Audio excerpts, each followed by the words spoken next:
ఎంతగానో ఉంది. అందుకే ఏమన్నాను, యుద్ధం ముగిసిపోలే, యుద్ధం మొదలైంది. జై తెలంగాణ కాదు, జై భారత్, జై కాన్స్టిట్యూషన్ అని ఒక యుద్ధం మొదలైంది. బానిసలారా లెండిరా, గద్దరన్న రాసిన పాట చివరిగా మ్యూజిక్ వదిలే అన్న.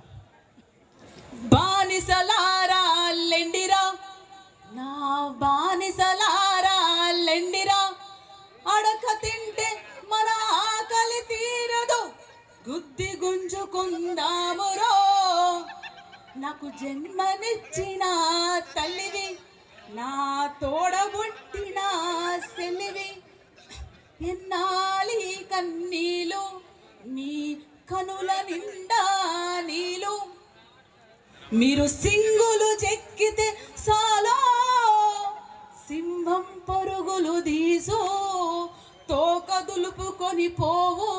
ఇందాక తమ్ముడు అన్నాడు, రేపులు అవుతున్నాయి, బలాత్కారాలు అవుతున్నాయి, ఆడపిల్లల్ని చిచోరగా ఏడిపిస్తున్నారు.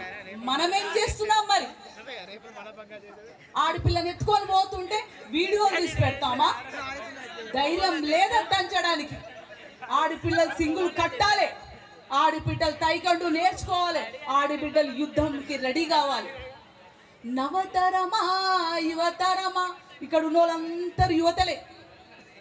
నవతరమా యువతరమా, భవిష్య భారత భాగ్యమా, తల్లిదండ్రుల స్వప్నమా, అమర ప్రేమికుల దీపమా, నిరాశ నిస్పృహ నిరుద్యోగముతో తెగించే తలబడే సైన్యమా, ధైర్యమా.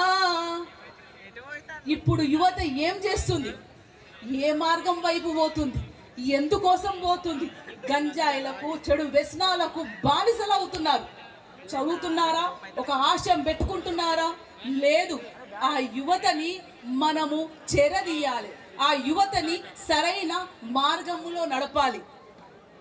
రాజకీయ బానిసలారా, రాజకీయ బానిసలారా, రాజీ బతుకులు వద్దురా, ఒకే మనిషికొక ఓటురా, నోటుకు బలి పెట్టొద్దురా.